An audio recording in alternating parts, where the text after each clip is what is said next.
Hello everyone, myself Aarti Pandey, I am assistant lecturer in Epics paramedical institute. आज हम अपने video का जो पिछला बनाया था वॉल्वुलर हार्ट डिजीज, जो कि हम सब जानते हैं क्या है, वॉल्व के हार्ट की प्रॉब्लम है, उसी का पार्ट 2 बना रहे हैं, जिसमें हमने पहले ट्राइकस्पिड स्टेनोसिस बताया था। आज हम इसको कंटिन्यू करते हुए अपने नेक्स्ट वीडियो में ट्राइकस्पिड रिगर्जिटेशन के बारे में बताते हैं। स्टेनोसिस और रिगर्जिटेशन को हम फिर से एक बार डिफाइन कर देते हैं। स्टेनोसिस क्या था? नैरोइंग, और रिगर्जिटेशन मतलब होता है कि इलास्टिसिटी लूज, किसी तरह के मतलब वॉल्स की इलास्टिसिटी लूज हो जाए तो उसे रिगर्जिटेशन देखते हैं। उसी तरह से हमारा सबसे पहला वॉल्व अगर देखें तो ट्राइकस्पिड है, उसमें हमने ट्राइकस्पिड स्टेनोसिस को देख लिया है। तो हम देखेंगे ट्राइकस्पिड रिगर्जिटेशन का। उसका इंट्रोडक्शन देखेंगे। It is the type of valvular heart disease in which tricuspid valve of the heart does not close completely when the right ventricle contract. ये एक type of valvular heart disease है जिसमें tricuspid valve of the heart का जो tricuspid wall होता है वो proper completely close नहीं हो पाता है जबकि हमारा वेंट्रिकल कॉन्ट्रैक्ट करता है। हमारे हार्ट का फेनोमेना क्या होता है? जब हमारी एट्रियम कॉन्ट्रैक्ट करती है तो वॉल्स ओपन होती हैं, लेकिन जब हमारे वेंट्रिकल्स कॉन्ट्रैक्ट होते हैं तो उसके प्रेशर से हमारे वॉल्स क्लोज होते हैं। Due to loss of elasticity of the wall की इलास्टिसिटी लूज होने की वजह से ये कंप्लीटली आपकी क्लोज ना हो पाए, कंप्लीटली क्लोज ना हो, तो इस टाइप के डिजीजेस को बोलते हैं ट्राइकस्पिड रिगर्जिटेशन।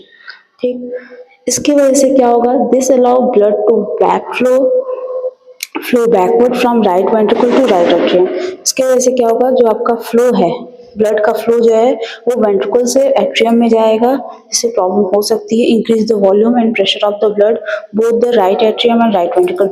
वेंट्रिकल और एट्रियम दोनों पे ही आपके वॉल्यूम का प्रेशर बढ़ जाएगा, तो इसके वजह से भी प्रॉब्लम्स आएगी। आगे देखते हैं।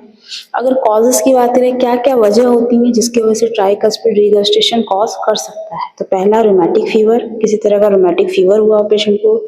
इंडोकार्डाइटिस मतलब इनर लेयर ऑफ हार्ट का जो इनर लेयर होता है उसमें किसी तरह का इन्फ्लामेशन कॉज हो जाए किसी भी वजह से, तो वो उसकी वजह से भी आपका ट्राइकस्पिड रिगर्जिटेशन हो सकता है।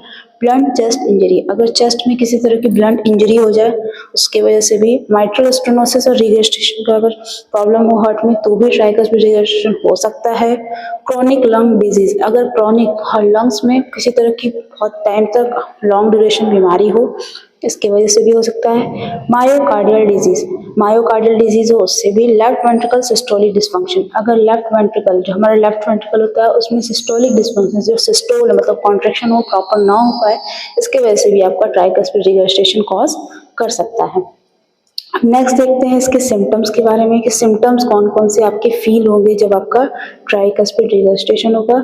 तो एब्डोमिनल स्वेलिंग हो सकता है, डिक्रीज यूरिन आउटपुट, आपका यूरिन आउटपुट जो नॉर्मल है उससे कम हो सकता है, लेग में स्वेलिंग हो सकता है, थकान लग सकता है, fatigue and irregular heart beat जो होता है वो इरेगुलर हो सकता है सिस्टोल डायस्टोल या सिस्टोल डायस्टोल, इस तरीके से आपका हार्ट बीट में। और जुगुलर वेनस पल्सेशन, जो जुगुलर वेन है उसमें भी पल्सेशन बहुत हाई आपको फील हो सकता है। अब बात करते हैं, जैसा कि हम सब जानते हैं हार्ट में मोस्टली किसी भी तरह की प्रॉब्लम हो तो उसमें आप ईसीजी इको कराते हो, कॉमन टेस्ट है हार्ट का ही, ये मेन टेस्ट है ईसीजी और इको। और आप इसमें हार्ट को देखने के लिए चेस्ट एक्सरे भी करा सकते हो। फिर अब ट्रीटमेंट की बात करें, वॉल इलास्टिसिटी लूज हो गई तो इसका मतलब हमें वॉल का रिप्लेसमेंट कराना होगा, जिसकी वजह से क्योंकि मेडिसिन से वो इलास्टिसिटी फिर से नहीं सही हो सकती, इसलिए उसका एक ही ट्रीटमेंट एक तरह से देखा जाए तो उसका वॉल को रिप्लेस करके आर्टिफिशियल वॉल को लगा के उसको सही किया जा सके। अब देखते हैं, जैसे ट्राइकस्पिड स्टेनोसिस हो गया, ट्राइकस्पिड रिगर्जिटेशन हो गया, अब देखते हैं मिट्रल स्टेनोसिस या फिर बाइकस्पिड स्टेनोसिस। ये कहाँ होता है? लेफ्ट एट्रियम लेफ्ट वेंट्रिकल के बीच में होता है। उसको देखते हैं narrowing of mitral valve. Same stenosis का मतलब होता है नैरोइंग ऑफ मिट्रल वॉल। और normal size of mitral valve and bicuspid is about 5 centimetre. इसका नॉर्मल साइज की अगर बात करें तो ये 5 सेंटीमीटर होता है। After narrowing decrease below 2 centimetre cause mitral stenosis. Narrowing होने के बाद इसका जो वॉल का साइज है वो 2 सेंटीमीटर हो जाता है, और ये क्या कॉज करता है? Mitral stenosis. जैसा कि आप फिगर में देख सकते हैं मिट्रल स्टेनोसिस में, इसमें क्या है आपका फिगर में देख सकते हो, ये फिगर आपको मिट्रल स्टेनोसिस दिखा रहा है।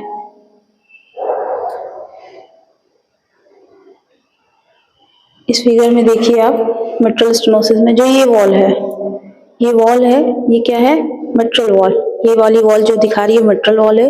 ये आपका अगर देखें तो ये नॉर्मल है, नॉर्मल देख रहे होंगे, ये इसका फ्लो है, मतलब कि थिकनेस है। और फिर जब स्टेनोसिस हो जाए, नैरो हो जाए, तो ये देखिए एकदम नैरो हो गया, ये आपका दिखा रहा है मिट्रल स्टेनोसिस। तो इस फिगर से आप मिट्रल स्टेनोसिस को देख सकते हैं।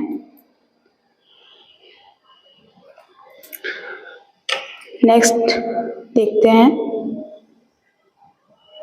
अब इसके कॉजेज देखते हैं। कॉजेज ऑलमोस्ट सारे वॉल्स के प्रॉब्लम की सेम ही होते हैं। तो इसमें कॉजेज हो सकता है आपका rheumatic fever, congenital mitral stenosis, किसी तरह का जन्मजात अगर मिट्रल स्टेनोसिस, इन्फेक्टिव एंडोकार्डाइटिस, किसी तरह के इन्फेक्शन से एंडोकार्डाइटिस, मैलिग्नेंट कोलोनाइट, किसी तरह का कैंसर का भी प्रॉब्लम हो अगर उसकी वजह से।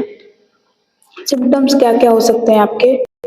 सिम्टम्स आपके हार्ट फेलियर हो सकता है, हार्ट की स्पेलिंग इसमें रॉन्ग है, इसको सही कर देते हैं, ठीक है।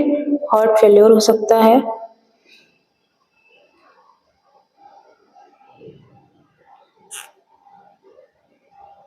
ठीक है, हार्ट फेलियर हो सकता है आपका। डिस्पनिया हो सकती है, ब्रीदिंग डिफिकल्टी, पैल्पिटेशन हो सकता है, चेस्ट पेन हो सकता है और पल्मोनरी एडेमा हो सकता है, ठीक है, लंग्स में एडेमा कॉज कर सकता है। Investigation as same ECG, echo, chest x-ray करा सकते हैं। ट्रीटमेंट की बात करें तो सर्जिकल बलून मिट्रल वॉल्वोक्टोमी हो सकता है, उसमें बलून जैसे कि एंजियोप्लास्टी होता है उसी तरह से उसमें क्या बलून डाल के उसके वॉल्स को खोलने की कोशिश, वॉल्वोप्लास्टी, वॉल को रिप्लेस कर सकते हैं, ये सब आप ट्रीटमेंट करा सकते हैं। अब नेक्स्ट चीजें जैसे वो माइट्रल रिकंस्ट्रक्शन और आगे के वॉल के डिजीजेस के बारे में नेक्स्ट वीडियो में पढ़ेंगे। Thank you.